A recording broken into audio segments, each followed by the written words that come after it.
The dawn of Friday, March 16, 2012, crept quietly over Morgan Hill, California, a small, semi-rural town stitched together by oak-lined roads, modest ranch homes, and the hum of early commuters. It was a place where the ordinary rhythm of life still felt safe. Inside one such home, 15-year-old Morgan LaMar was awake before sunrise. A sophomore new to Ann Sobreto High School, she was adjusting to a new environment, a new set of hallways, a new set of friends. Her mother, Marlene LaMar, had already left for work, trusting the calm of a routine morning. Sierra took a mirror selfie, an innocent digital echo of teenage normalcy, and uploaded it to social media. At 7:11 a.m., she texted a classmate to compare homework. Those messages would be the last anyone would ever receive from her. When the school bus stopped at the corner of Laguna Avenue and Palm, the driver waited. The air hung still. No one came running down the road. By evening, the LaMar house was silent, the air thick with absence. The automated email from school read clinically, "Your child was marked absent." But the silence that followed was anything but routine. By dusk, a mother's quiet concern had become full-fledged fear. When the sheriff's office answered the phone, the clock began ticking on one of California's most haunting disappearances. Act 1. The Vanishing. In missing person cases, investigators call it the first 48 hours, a window so critical it can determine whether someone is found alive or lost forever. For Sierra LaMar, those hours unfolded like a slow, unspooling nightmare. When deputies arrived, they learned Sierra was supposed to walk alone the few blocks from her house to the bus stop. She never arrived. A tracking dog followed her scent down the road. Then, suddenly, it vanished, halfway between home and the corner. Not a gradual fade, but a hard stop. A scent that ended in the middle of the asphalt. To trained investigators, that detail was chilling. It meant one thing: Sierra likely had been pulled into a vehicle. By afternoon, the first physical evidence surfaced: her cell phone, tossed carelessly in a nearby field. 2 days later, her purse was found inside a shed several miles away. Inside were neatly folded clothes, her school books, inhaler, keys, money, everything she would have needed to survive if she had planned to run away. She had taken nothing with her. The sheriff's office declared it officially. This was an involuntary disappearance. The LaMar home, once filled with laughter, became an evidence site. The small town of Morgan Hill would soon transform into a massive search grid. Act 2. A Community Mobilized. By the end of the week, Morgan Hill was no longer just a town. It was a search engine powered by human hope. Hundreds of volunteers, led by the Kloss Kids Foundation, set up a search center. Maps and pushpins covered tables. Teenagers handed out flyers at supermarkets. Local stores donated food and water. Helicopters scanned the hills. Volunteers fanned out through canyons, creeks, and farmland, shouting Sierra's name into the wind. It was a movement born of desperation and belief, a refusal to let a child simply vanish into the statistics. But as the community searched the earth, the investigators searched in silence. Behind the scenes, detectives combed through phone records, interviews, and surveillance footage. They questioned more than 100 people and checked every registered sex offender in a 10-mile radius. Each lead evaporated into nothing. Every trail went cold. But in a sterile lab, far from the noise of volunteers and news cameras, something invisible was stirring, a microscopic clue that would finally speak.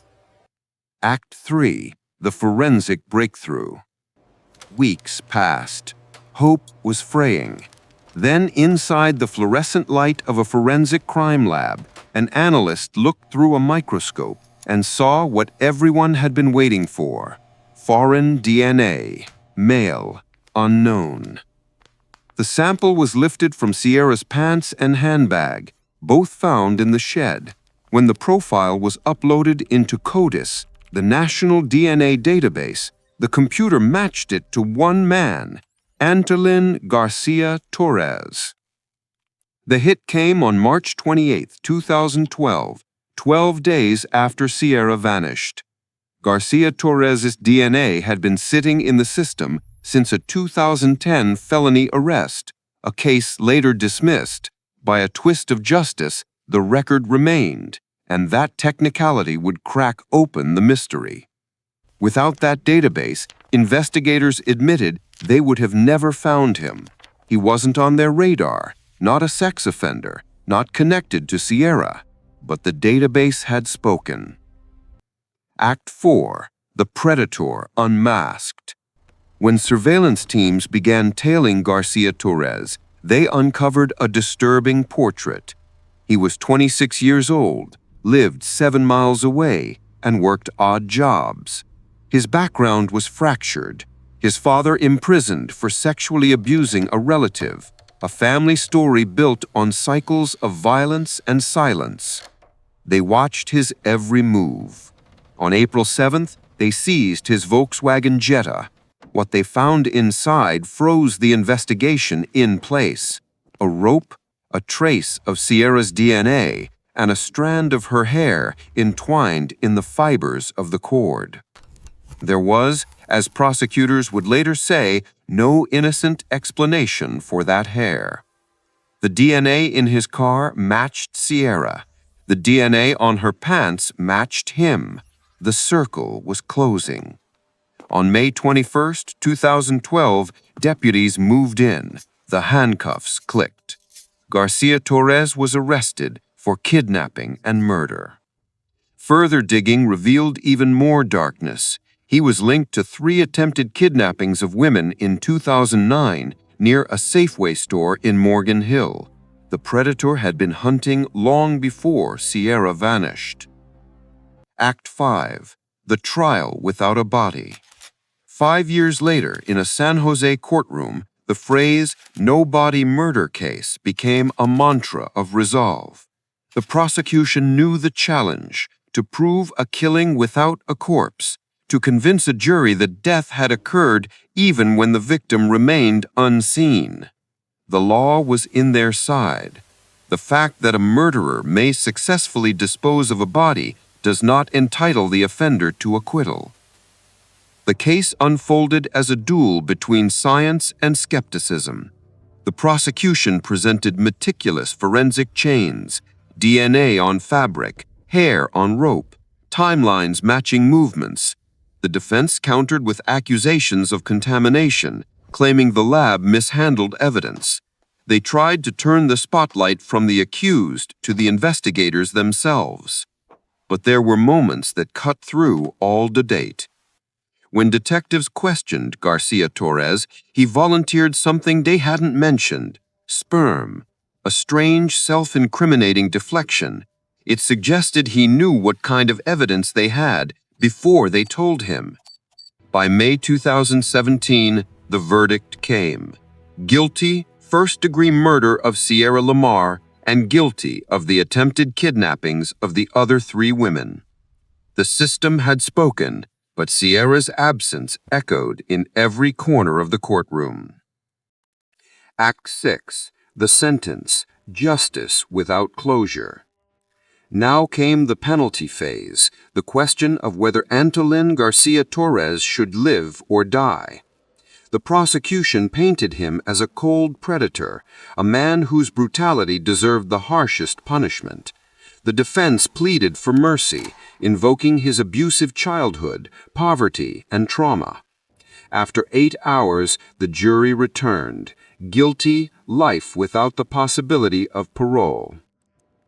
At sentencing, Judge Vanessa Zecher presided as Sierra's mother faced her daughter's killer. Her words trembled but did not break. You have robbed Sierra of what God had planned for her and the lives she could have changed. Garcia-Torres never looked up. On December 12, 2017, the gavel fell. The courtroom exhaled. The law had done its duty, but for the LaMar family, it was justice without a body, closure without peace. Act 7. The Lingering Mystery. Years later, the question that began it all still hangs in the air. Where is Sierra? The searches have ended, but not the hope. Her family has never held a funeral. It doesn't seem right, they've said, without a body to lay to rest. Online forums still speculate, maps marked with red dots for every pond, canyon, or trail where she might be. Detectives have returned to the case file countless times, searching for overlooked hints. But time, as it always does, erodes memory and evidence alike. And yet Sierra's story has not faded. Her name endures in court records, documentaries, and the quiet activism of families of the missing.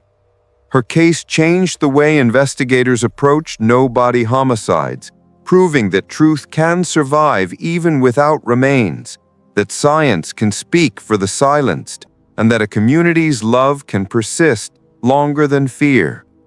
The justice system named her killer, but the earth has kept her secret. Somewhere in the fields or forests of Morgan Hill lies the last unspoken chapter of her life, a story unfinished but not forgotten. Justice was found, but closure was not.